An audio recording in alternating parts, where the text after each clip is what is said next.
Hi, this is Randall Schwartz, host of FLOSS Weekly. This week, Jonathan Bennett joins me. We're going to be talking about JFrog Artifactory, a place to put your artifacts for your continuous integration and delivery systems. You're not going to want to miss this, so stay tuned. Netcasts you love. From people you trust. This is Twit. Bandwidth for FLOSS Weekly is provided by CacheFly at CacheFly.com.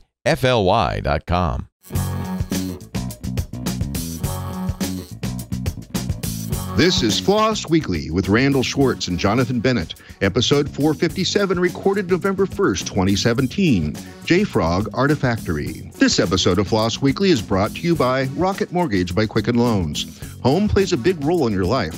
That's why Quicken Loans created Rocket Mortgage. It lets you apply simply and understand the entire mortgage process fully, so you can be confident that you're getting the right mortgage for you.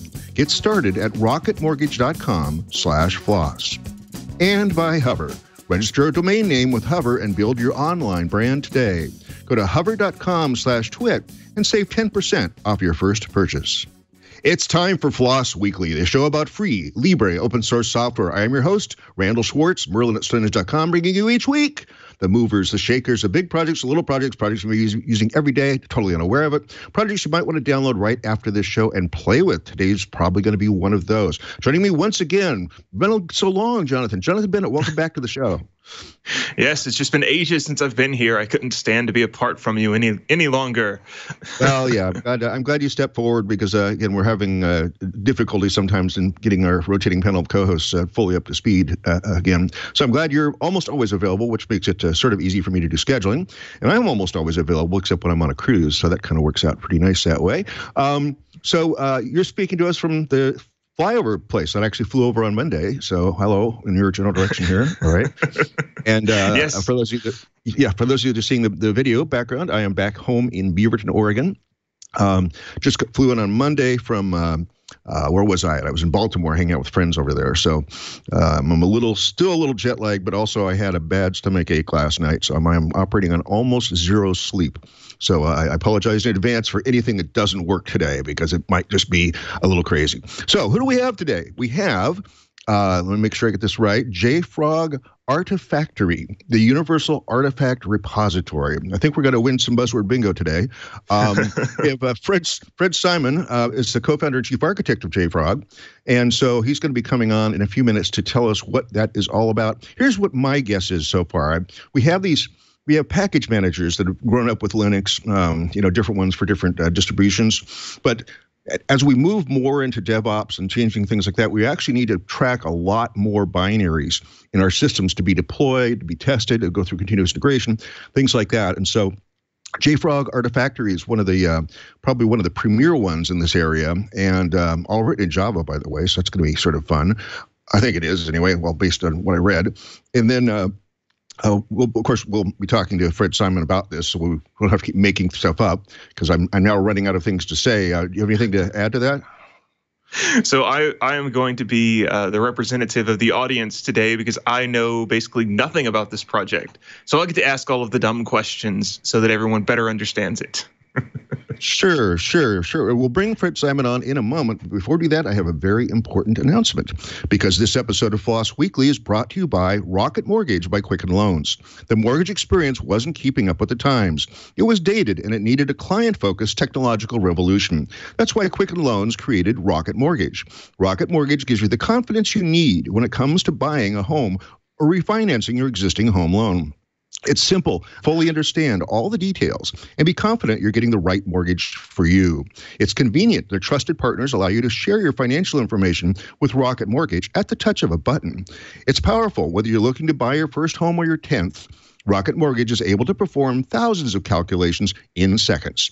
Based on your income, assets, and credit, Rocket Mortgage can analyze all of the home loan options for which you qualify and find the one that's just right for you. Rocket Mortgage by Quicken Loans. Apply simply, understand fully, mortgage confidently. To get started, go to rocketmortgage.com/floss. That's rocketmortgage.com/FLOSS. Equal housing lender, licensed in all 50 states. NMLSconsumeraccess.org, number 3030. And we thank Rocket Mortgage by Quicken Loans for their support of FLOSS Weekly. Let's go ahead and bring our guest on. Fred, welcome to the show. Hi, welcome. Thank you. Thank you for having me on. Where are you speaking to us from? So I'm here in actually the JFrog R&D headquarters in Israel. Israel, cool. Well, it's one of the farthest shows we've done in a while. So we used to do a bunch of them in Brazil and things, but it seems to have died down a little bit. But so give us a 30,000-foot view. When I'm reaching for Artifactory, what problem am I trying to solve? So, well, what you described was actually quite good. So you had a really good vision of what we are doing. We created JFrog Artifactory as an open source. So it's Yoav Landman, the other co-founder, that started the project in 2006. To scratch his own itch as a developer, because there was way too many packages and versions that he needed to manage and to integrate into his own project.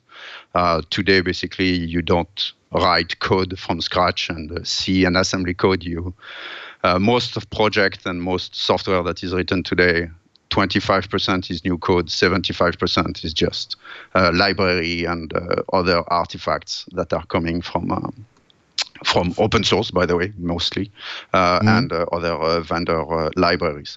So due to the large amount of library that you need to manage, the version change and things, he needed something locally that you can control, you can see what's going on, you can block some of the library that they have any kind of issues or on performance or security or things like that. And very rapidly it became a very popular open source project, and we decided to create JFrog together in 2008 to monetize on the success of the open source. And since then, huge success, driving the DevOps wave, trying not to be submerged by it, and providing all our users and customer with Artifactory and the other tools to increase their DevOps flow. At the end of the day, this is what we are doing. It's enabling our customer to release faster and to create better software faster. We have a tagline that I really like at JFrog. It's release fast or die. Nice. And so where does this fit in the pipeline? Is this sort of sitting after my version control system, but before my continuous integration, continuous deployment stuff? So actually, this is what's funny, is that we are the pipe in the wall of the DevOps. We are the one that are taking the binaries from the external sources, the library, into your Jenkins, to give it to your Jenkins, taking whatever Jenkins is building. So I'm taking Jenkins as a CI server. We support also other kind of integration with Bamboo and TeamCity and Travis and Circle CI and all these other continuous integration server that exist out there. Taking what they are doing, passing it to the next stage, which can be a QA test and so on, and to the next stage of integration also, creating bigger services, creating RPM, Debian, Docker images, and continue like that and create bigger and bigger piece of software. So we are the conveyor belt of the DevOps flow. We are the one transferring the binaries from stage to stage, all the way to the production, to the end customer, to the end users, and to the actual runtime. So we have a lot of big customers that are using Artifactory in their data center, in their runtime, and in their shops to actually provide the artifacts and the software and the binaries in every shape or form and formats that exists out there to the final runtime. And so this would integrate at the tail end with something like Kubernetes for deployment? Yes. Yeah, we are a Docker registry. We are one of the first, and I will say so. Yeah, we this is what's funny. I think we suck at marketing, like we said, but we're getting better. We are actually the number one Docker registry out there. Whenever you see really big production Docker deployment, we are the one behind the scene providing the artifacts. For example, there is a company that make some really good show that involved winter is coming, and you will not be able to get if we are not working behind the scene.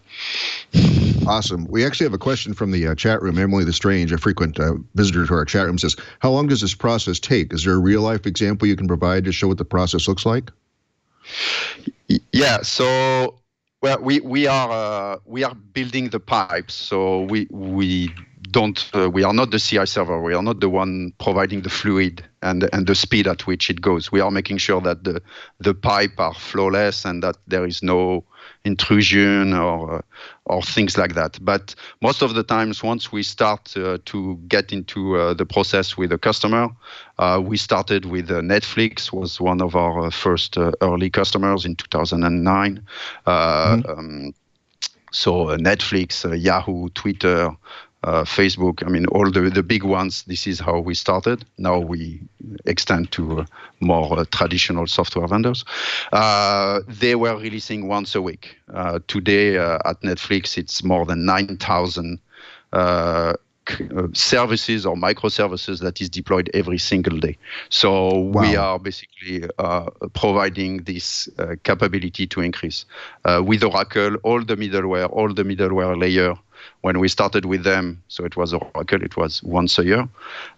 Today, they do it in their cloud once a week. So this is the kind of release increase and release fast increase. We are one part of the puzzle. Huh? We are not the silver bullet. Install JFrog and suddenly your releases are weekly. But we are really proud of being capable of enabling this change in a lot of big software vendors. Now let's talk also a little bit about the commercial versions, because I see there's not only the open source version, which I presume is reasonably featured. I could bring that down and use it for my deployments. But what else do you get when you start going above the spectrum of the open source version? Yeah, so I used to do a talk for quite some time about how we manage the transition from an OSS to actually monetize an open source software, because I really like, I mean, when we started the company and we started to go to venture capital, to VCs, and we were pitching that we are a developer tool which is open source, which is popular, and we want your money.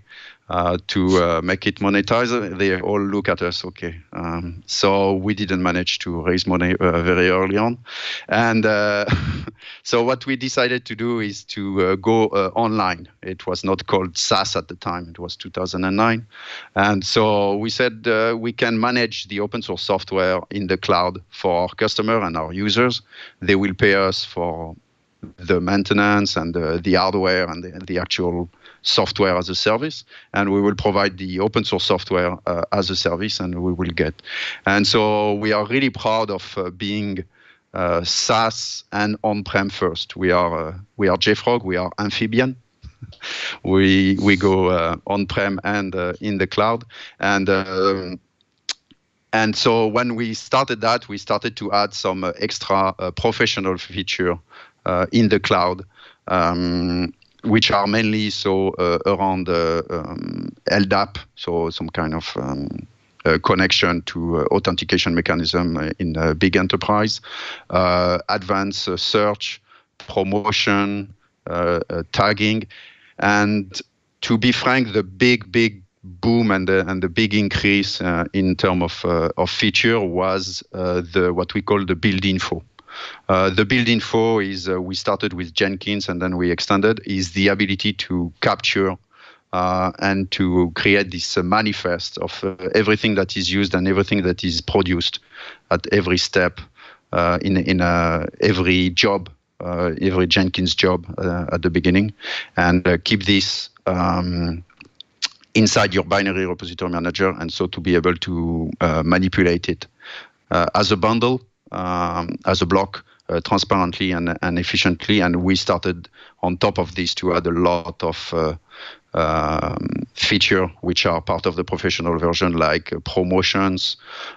So to say, okay, this specific build pass integration test, I'm going to promote it.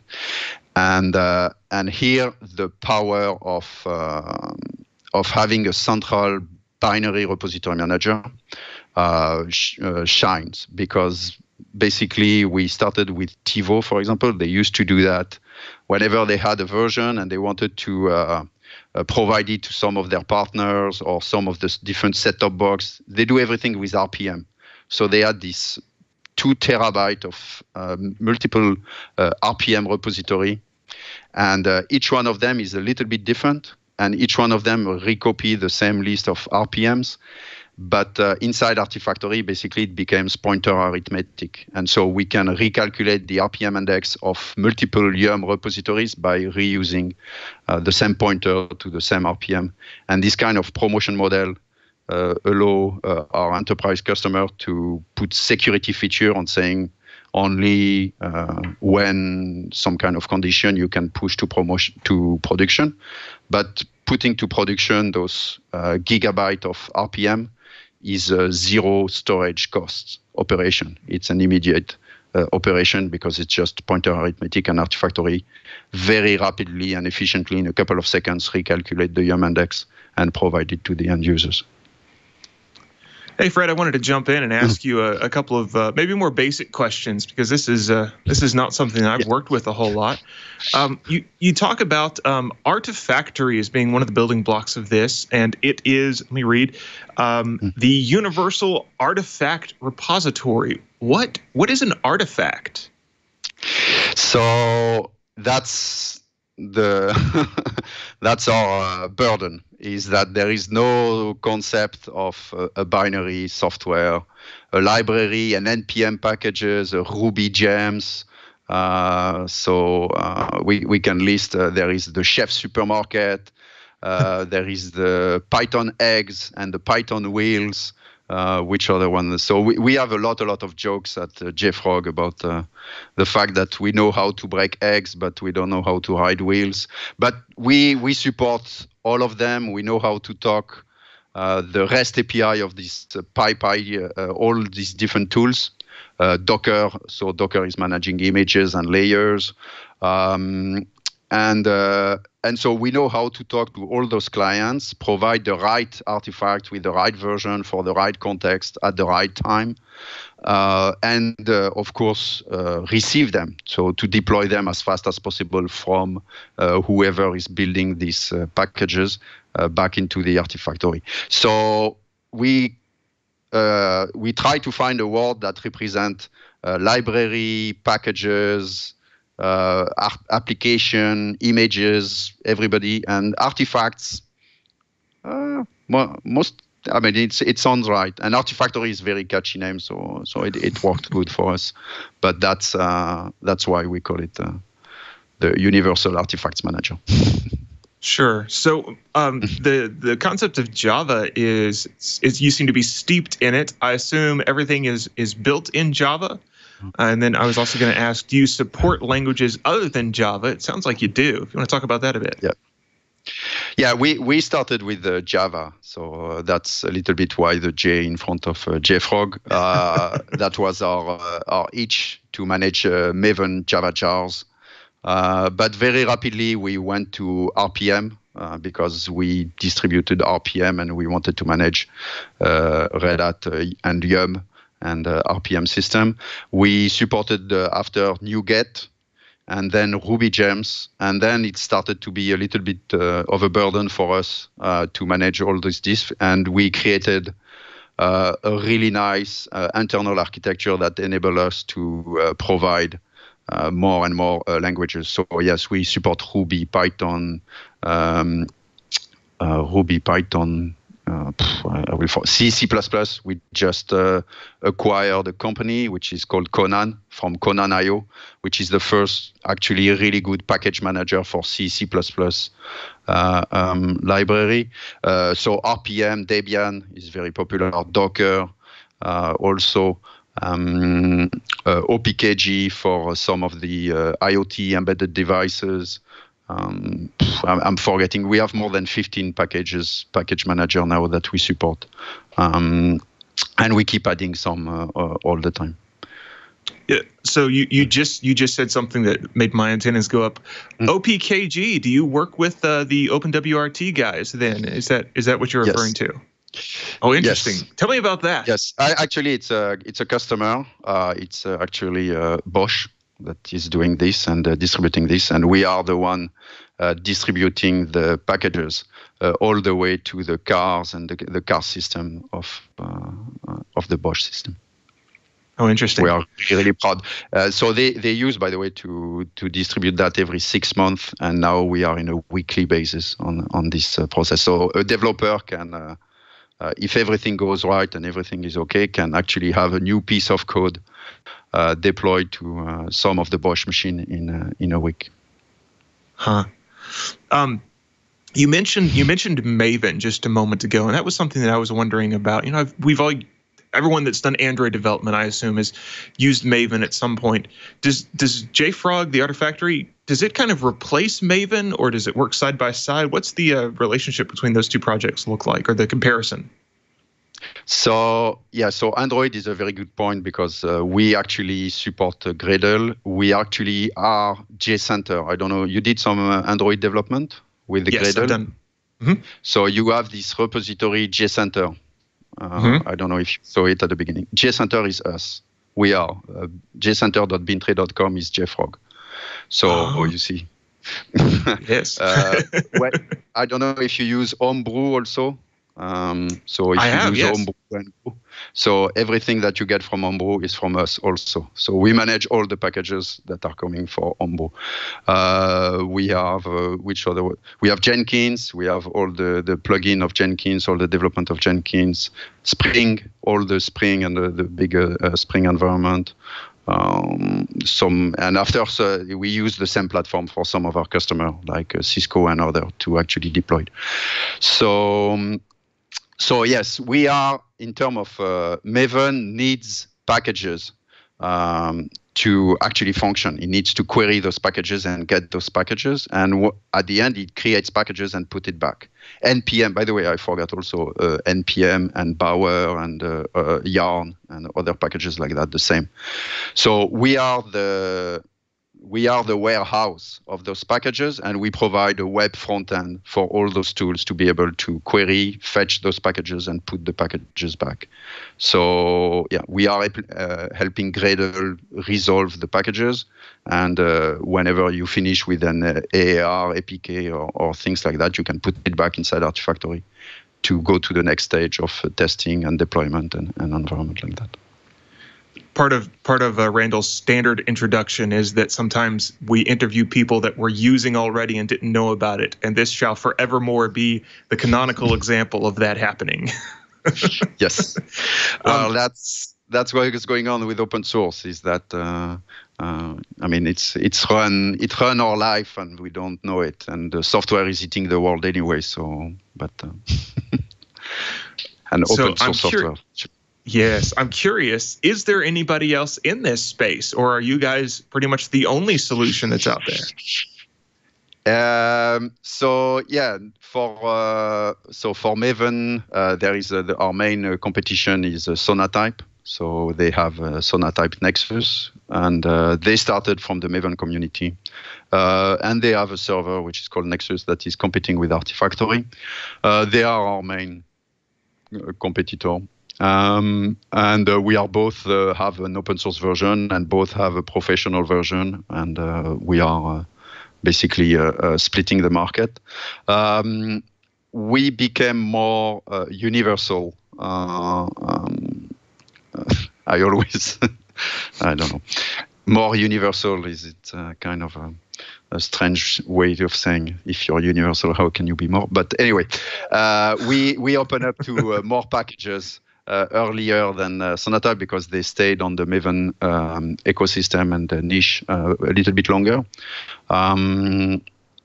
But basically, yeah, that's the two main player. And after there is each technology is offering their own repository. So NPM, they have NPM Inc. Ruby, they had their own Ruby gem server. Docker also, they have their Docker registries, open source. So every technology has their own single registry and environment. But so very rapidly for an enterprise and an organization to manage 6 different servers for each technology and each environment, plus it's quite a large amount of storage. As you can imagine, we have customers with 200 to 300 terabyte of binaries on Artifactory, and we are migrating one soon is going to pass the petabyte of binaries. So to multiply those servers and multiply those large storage need is quite a big burden, and so that's why a single universal binary repository manager is very useful for customers.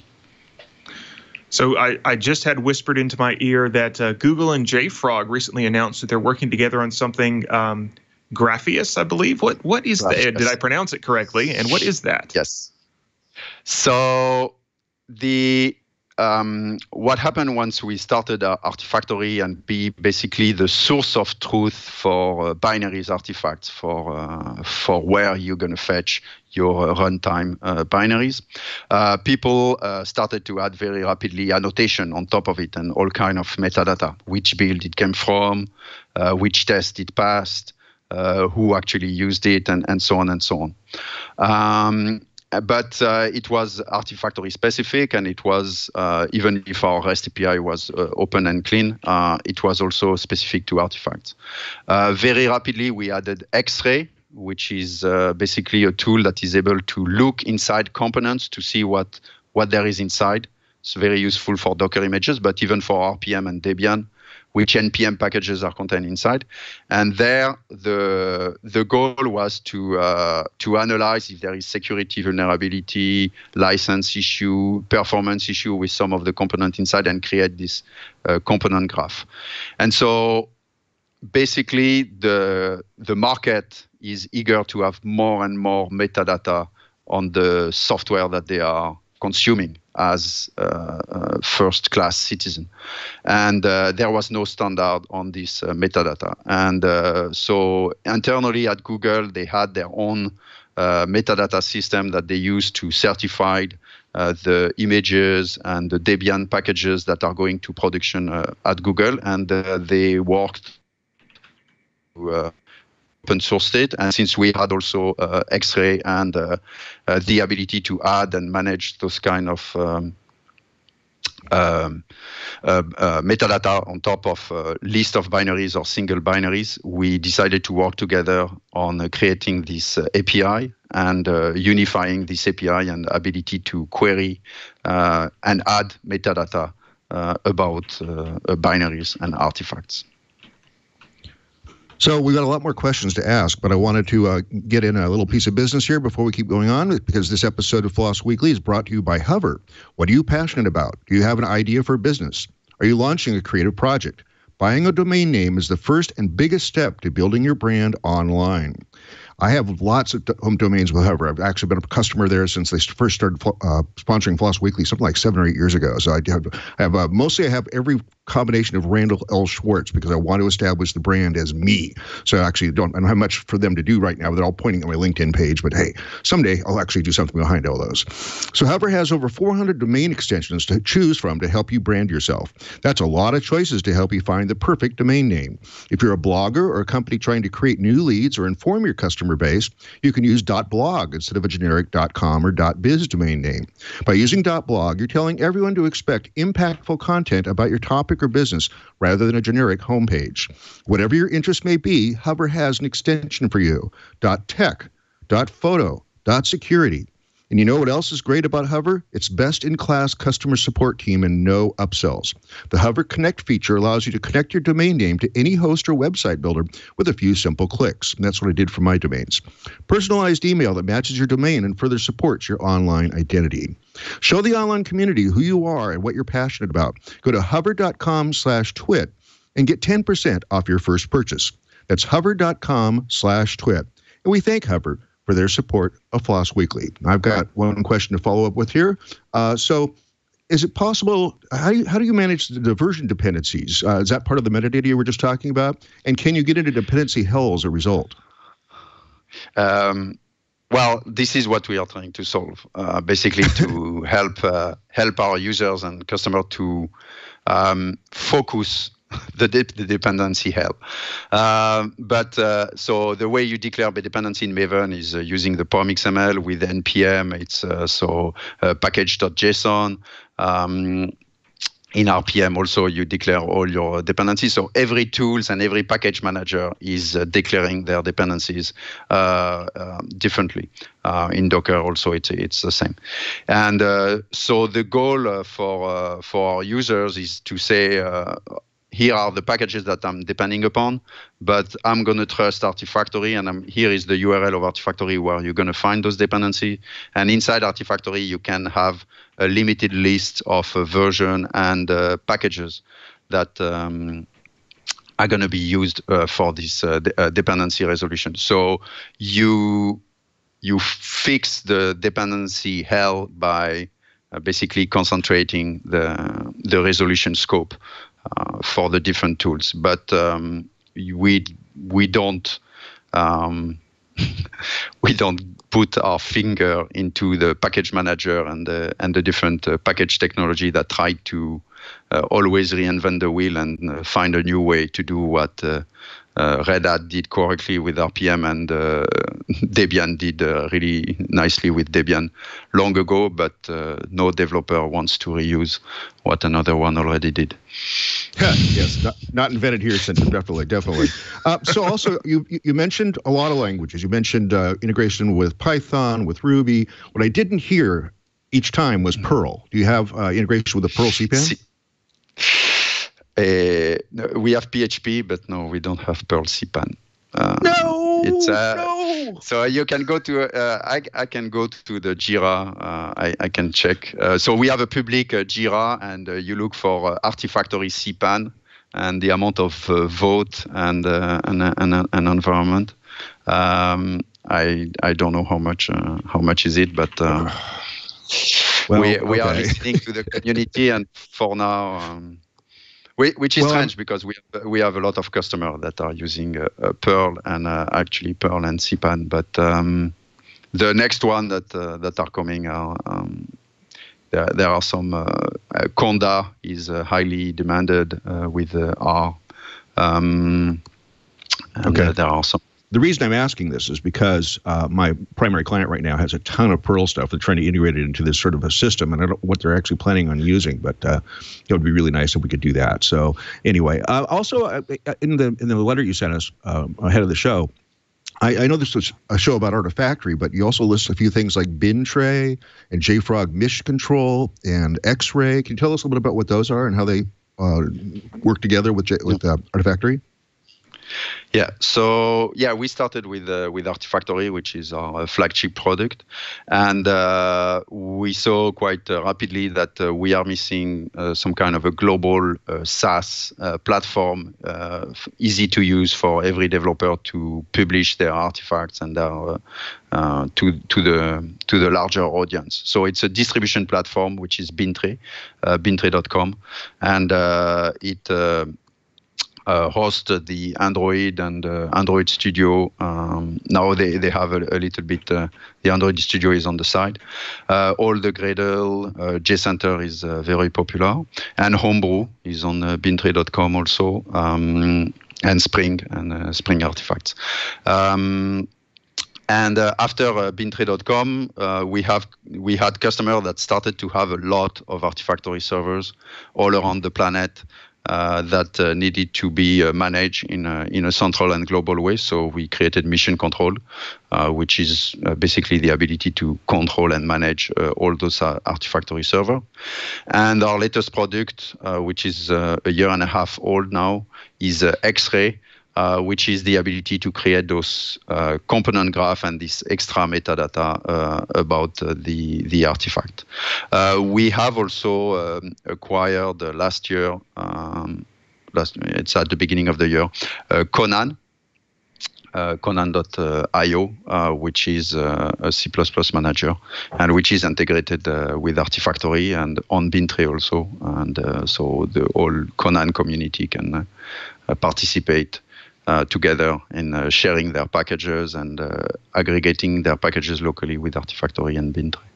That's basically the suite of product of JFrog, and we are working very, very hard to make it a big, uniform experience for all our users with more feature. But like everything in software, it's never ending what you want to do with your software. Hey, Fred, I want to jump in and ask a quick question. Those various components that you just outlined for us, obviously you have SaaS offerings for those. Are they also all open sourced? So Artifactory is open source. Most of our open source work, so if you go to our GitHub repo, which is github.com/jfrogdev, is about integration. So it's people and community doing integration with Artifactory, the Ruby community, and we have a lot of Go also. So all our CLI, command line interface, is in Go. So most of the build info is also quite popular in terms of interaction with the community. But beside Artifactory, the other products are not open source. They are the Bintray.com is offering free storage and distribution for open source project, and we are talking about more than 2 billion downloads per month. 1.5 petabyte a month of data transfer that coming out of our pocket for the open source community to basically distribute your stuff. But Bintray is a pure SaaS platform. Okay. Sure. So I suppose when you're talking about just a service, there isn't really a whole lot to open source behind it. So kind of a category error sort of question. The interfaces, the API and the Bintray REST API, the CLIs, all the Gradle plugins and things like that, they are all open source, and we are working on the pull request, accepting the pull request, and working together. Conan is a big project also with a lot of pull request management, community management, and things like that. So what license is Artifactory and the rest of the things that are open source? What license have you released it under? Yeah. So for Artifactory itself, it's AGPL because it's our core product, and this is what we are selling. For all the others, it's Apache 2. So everything is Apache 2. Was mainly because we follow Google and Gradle and all those projects, and so everything over there is Apache 2. So one of the things I wanted to follow up on is also the notion of the community around this. Are you getting a lot of contributions from outside JFrog for Artifactory? So for Artifactory itself, at the beginning, quite a bit, but very rapidly, since it became there was the commercial product, and it's a freemium model. So there is the free product and the commercial product on top of it. The number of pull requests on Artifactory itself got reduced, and we have quite a big team working on it. So, but most of the pull requests are all the things around it. As you can understand, it's basically as the conveyor belt. The conveyor belt is useful if people can put stuff on top of it and put and back and forth things. So this is where the openness of the REST API and the openness of the community and the working with the community. So when we launched Ruby, for example, we worked a lot with the Ruby community, with the NPM community, with the Bower community. So we worked a lot with those community. We worked with the Go community also, and with Google, so with Grapheas. So all these kind of interfaces is a huge open source community involvement for developer. But we end up more as a public REST API provider than open source. Our own software is kind of owned by JFrog. Does it make sense? Yeah, definitely. And as a amateur astronomer, just to shift gears here for a second, my eyes got big and wide when I saw something about Stellarium and you. Can you tell us what that is about? What's involved? I'm not sure you will like it, but I love the Stellarium, and I have a big 12-inch telescope in my backyard, and so I played with it, and I wanted to do some more stuff, and also migrated to Android some of the stuff, but Google Sky kind of killed it. But basically, I converted Stellarium C++ to Java. Playing with OpenGL. I played a lot with Java OpenGL and GOpenGL. It was it was quite some time ago. And my wife still remembers this time. And I just found out that there won't be any more Iridium flares. I've been watching. I was involved with Iridium back in the early days, so I always wanted to look at the sky stuff and see when I could actually see that little bright light. And they've been replacing the satellites with a different configuration now that doesn't have those big flat panels anymore. So no more Iridium flares. That's really sort of annoying. So anyway, but thank you for your work on Stellarium. But I do have another very unusual question here that you fed us ahead of time. Why doesn't your mom like open source software? Yes.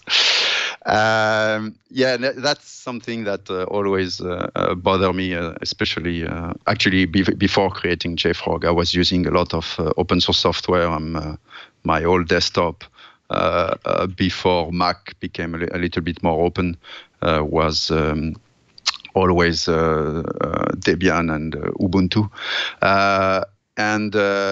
When I tried to convert my mom to open source, to be frank, for example, for my kids, most of the time when they are too small, I just install an Ubuntu version and they never noticed that something is wrong. But Nice. With my mom, she kept complaining, and I found out that even if it's a small interaction, to have someone that you can talk to that is not a geek is really, really helping my mom. She's playing all kind of balls and card games and all kind of things like that on her Windows computer. And the fact that there is a small company that she can send message when something goes wrong is a problem. And all the open source version that she get when she's really, really lost when it doesn't work for her. And so I really have this, and I think it's part of the JFrog dream, and what JFrog is all about is by creating those pipe and this platform that connect the developer together, to connect all the way to my mom, and to have my mom download it like you download Brew today and the Homebrew, things from the JFrog platform, but still have this connection to actually who created it and who you can interact with. And we are already doing it from developer to developer, kind of a communication channel. But I think the next stage is from the consumer to a developer channel. And I have this vision and dream that my mom will be able to talk to someone when she has a problem with her open source software. As someone that's done tech support, I can tell you that sometimes it's a little scary to let the end users talk directly to the developers. When an open source project is successful today, quite rapidly people see the value, and there are companies that are created around it. When we started JFrog in 2008, it was still something that was very hard for venture capital and VCs and for the market to understand how you can make money out of something that is free. But today there is quite rapidly a company, and a company will be happy to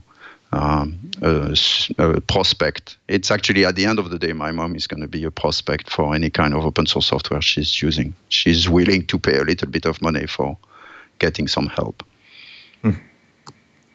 So I wanted to follow up on something we talked about earlier. Artifactory specifically supports, well, you talked about the definition of artifact and how there's, probably 15 different types of files or packages. Is it a challenge to have to at the same time support, a library that's going to get embedded in a jar file and a system library that's going to go in, user/lib64, or you mentioned images even. Are there any special challenges about supporting all of those different file types? Yes. So the first challenge is actually the protocol and the metadata format for each one of them. So an RPM information or Debian information or an Android archive information is always coded differently, saved differently in a different location. And so for each one of them, we need to kind of understand where the metadata for the package is located. And then there is some kind of a protocol between the tools that are, so we are talking about Yum, so the Yellow Dog Update Manager, which query for all the RPMs, so it has its own protocol and its own way of downloading the index. Ruby is a lot more REST API, so it's actually querying the server a lot more. So each one has a NuGet from Microsoft is using OData for search and search capability. Docker is using some targz Docker layer pile with a manifest on top that are placed in a special location in terms of images. So yeah, each one is very particular, but at the end of the day, what we find out, and this is our strength, is that when you have a very strong enterprise-ready storage technology, and like I said, we are capable of storing and indexing petabyte of packages, with the metadata and a really good metadata index on top of it, it's getting easier and easier for us to find and to answer those queries and do this work. But yes, it's quite funny to see how much each developer. I'm quite sure there is a psychological study about the developer that created a package manager and the kind of metadata that we can do about why the NPM community did it like that and why the Docker community did it like that and so on. It's quite funny. So just to make sure I understand, you talked about supporting Yum. Can Artifactory actually work as a Yum repository? Is that the server-side software that we can just simply point Yum to and they'll talk to each other natively? Exactly. Yes. Oh. And so the power of it is that when you run a create repo on your Unix box, so it's reading the RPMs and creating this index that Yum needs when it downloads it. With Artifactory, the metadata and the list of files are basically in a database. And so the index data and the list of files in the database. So it's a select that goes extremely fast. The list of files that change is extremely fast. So we can create the repository in 1/10 of the time that a create repo can do. And we are doing it on millions of files and terabyte and hundreds of terabytes of storage. So basically it's the server-side create repo Yum repository on steroid. This project gets more exciting the more I learn about it. Actually, so I've got to ask, with all of these different things you support, are there any really unusual stories that you have, or something just really novel and out of the box that someone has used Artifactory for? So we have a generic repo that is used and people put things in. So we can say that it's unusual, but we have there is a Chinese Chinese company that put layers on their players. So they have this kind of players. It used to be sexy a long time ago to have all kind of audio player that are not from Apple. And you could change the skin and things like that. And people were just sharing their skins to do the design. And so they use Artifactory to actually deploy those skins and add. We have more and more. When you think about it, Homebrew is a little bit like that. Which other plugins? So we do the Jenkins plugin. And we do more and more of this kind of architecture. So on top of Artifactory, manage the plugins and the plugins architecture, which kind of makes sense. And to be frank, the most horror story or Halloween story, if we want, is a technology I don't know if you know about. It's called OSGI. So everybody that played with OSGI is probably suffering quite a bit. But this one was really a challenge for us on our side, and the dependency hell reached amazing level where basically it's mathematically impossible to do the resolution, the dependency graph resolution. So there is someone that proved that the way they declare the dependency and the way they manage their dynamic dependency, there is a mathematical impossibility to resolve them. Wow, amazing. So, hey, we're almost out of time. Sorry, we're almost out of time, but I did want to get to the one question that you gave us ahead of time. It says, we've seen you coin the term liquid software. Can you share more about what that means and why it's so important? Yes. So we keep talking about software packages, and this is the way we manage software for quite some time. But what we see today is that those packages are getting smaller and smaller, and we are releasing it more and more often. So the natural direction of using UPS 9,000 times a day for delivering packages that are a couple of kilobytes, to consider them as packages doesn't make much of a sense. And the way we think about it today is really in terms of a liquid. It became a continuous flow of software. So you have a continuous flow of software from all the different software producer and software vendors. And the software consumer, instead of saying, I'm going to use framework X, Y, Z version 1, they're going to say, I'm trusting this actual provider, and whatever version they're going to provide me, I'm going to use them, and I'm going to integrate with them, and I'm going to... So we became, instead of being into the delivery and the UPS business, we start to be into the plumber and the pipe business. And we really, really see this transformation today, especially with security vulnerability and things like that. Red Hat is kind of doing that, but they are not doing it as fast as they should. To be frank, with Artifactory, when there was Heartbleed and things like that, it's a lot faster to deliver the package to the end production system as fast as possible. I think most of the big cloud providers are actually our customer, and they use Artifactory to do this kind of stuff. So we are the big pipes in the wall that you don't see, but we're making sure that you have clean water at your tap, and this is the goal of liquid software, to have the latest version. Another change that's happening, by the way, is continuous update. We saw it with the phone when we are old people here, so it's okay. But to get an update on our phone, we used to need to go to the shop, and the shop was plugging it and trying to put a new version or fix whatever. Then we needed to download the firmware on the laptop and do some kind of scary procedure with a USB connection.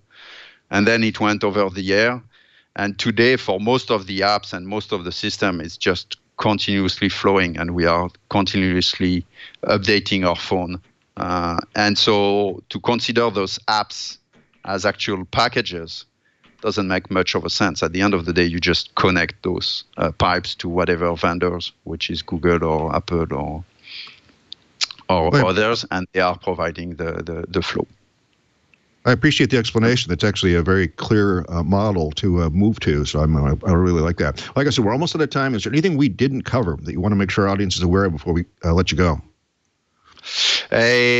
So yeah, whatever we say, we still love Java and we still do a lot, but we have a lot of Go. We do quite a lot of Go and Go software. X-Ray is fully in Go, and Groovy. We used a lot of our scripting and environment and plugin architecture is based on Groovy. So it's a JVM-based language. And the distribution today is also Docker. So Docker, Kubernetes, and our collaboration with Google is very, very strong. So most of our SaaS today move to Kubernetes. And we are, this is also the DevOps wave is the ability to adapt your architecture and to change and to use the latest and greatest technology and be capable of change. And there is no free lunch. It's still some work, but as long as you do it safely and securely and you have everything running and your CI pipeline running correctly, it's always fun to watch. Cool. Hey, so I got to ask two more questions or else my audience gets mad. So what's your favorite scripting language? So when JFrog was only, we were 8 employees. Today we are 250. Wow. I was SAS, and so I wrote everything in amazing language, which is called Bash. Yes. And so the old DevOps architecture.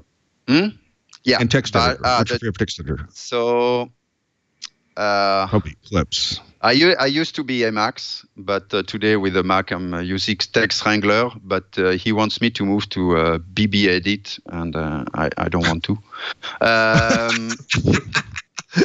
Okay, well, I imagine you can make Emacs emulate those two. So if you just want to choose back and forth, I'm sure Emacs has enough technology in it to do that. So, yes, that's cool. Hey, this has been about scripting. I want to say that I still prefer Groovy. I really like Groovy language. Got it. Hey, it's been wonderful. It's just been, and I'll back Jonathan's statement on this. And the more we heard about this, the more fascinating the project became. So definitely need to up your ante a little bit on your website so that we don't get this distinguished like that. So I'm sure you'll have a good challenge to do that. So thank you for coming on the show today and talking to us about everything JFrog's doing, including Artifactory, which is a primary reason for you to be here. So thank you very much. Thank you very much. It was really nice to be on your show. Cool. And that was Fred Simon talking to us about Artifactory. What do you think there, sir? Jonathan? I think it's interesting that one of the shows that I expected to know the least about was the one that I've used maybe the most. Really, really interesting. I want to learn more about their, dive in, maybe even set up my own version of where they can host RPMs and talk directly to Yum. I suppose I should have asked if they have a plugin to talk to DNF yet. Red Hat's new package manager they're looking to move to. But really, really, really interesting and definitely something to keep in the back of my mind in case a project ever comes up that needs that specific use case. Well, I'm disappointed that there's no Perl support, because then it means I can't actually recommend this to my primary client, ZipRecruiter, because we have a lot of integrated Perl code. We have to have that in our delivery system. So anyway, that's okay. It still seems really fascinating. It's been around for a while. It's mature. There are hosted versions of it if you really need that kind of commercial support and don't want to host it yourself. So that's pretty cool. So speaking about upcoming guests, we've got Grails next week, which is high performance storage and networking. OffNet, which is providing Wi-Fi hotspots with local content in Zimbabwe. I'm really looking forward to that one. Let's hope that the Skype gods are going to be okay with that one. JewelBots, which was something I saw at allthingsopen.org last week, or was it 2 weeks ago? Last week? which is a friendship bracelet that you can code. So you're getting teenage and pre-teenage girls coding in C++. That is cool. That is very cool. Excuse me. Dell, their code projects, curly brace, code, close curly brace, just added to the schedule. We're going to get a representative from SUSE, which is one of the oldest distributions out there, and I can't believe we haven't had them on the show yet. We've had people representing SUSE, but not like the head dudes, so this will be fun. And rounding out the schedule so far is a Linkerd, which is a transparent proxy that adds service discovery, routing, and fail handling for your containerized solutions. You can find all those out and more by going to twit.tv/floss. That's the homepage for the show. Linked from there is the big spreadsheet, as we like to call it. You can see how I'm doing in terms of getting all the bookings put in and things. And if you have a project it's not on that list, please let me know about it. So have the project leader or community coordinator email me, merlin@stonehenge.com. You don't have to write that down. It's actually on the homepage right there. So that's good for that. We have a live stream at 9:30 a.m. Pacific time on Wednesdays at live.twit.tv. Keep in mind that Pacific time changes, I think it's next week. So I know we change at a different time from Europe, so it's be sure you tune in at the right time because it's going to be off by an hour from what you had been doing. You can follow us at Floss Weekly on Google+, and at Floss Weekly on Twitter. You can follow me at Randall L. Schwartz on Google+, and at Merlin on Twitter. I was just in Raleigh for allthingsopen.org. Had a great time there. Definitely looking forward to going back again. I was in Baltimore to visit some friends and see some local things. That'd be pretty cool. I have another cruise through the Panama Canal in January coming up, so I'll be offline for, I think, 1 or 2 sessions. So we'll have to get the whole co-host thing all worked out again. Is there anything you want to plug, Jonathan? You can just follow me on Twitter at JP_Bennett. And I will probably not be here next week unless none of the other guys are available. And then I guess I'll be back once again. All right. That sounds good. And thank you for stepping in at the last moment again, as you often do. And I appreciate you being willing to put up with being on this twice in a row. I mean, I'm twice in a row a lot of times, but it's nice when the co-hosts are also willing to step up to do that. I think you did 3 in a row once. Didn't you do 3 in a row once? Yes. Just a couple of weeks ago, I finished up 3 in a row. Oh, wow. Okay, cool. Well, again, thank you for your time and energy. And I guess there's nothing else to say except we'll see you all again next week on Floss Weekly.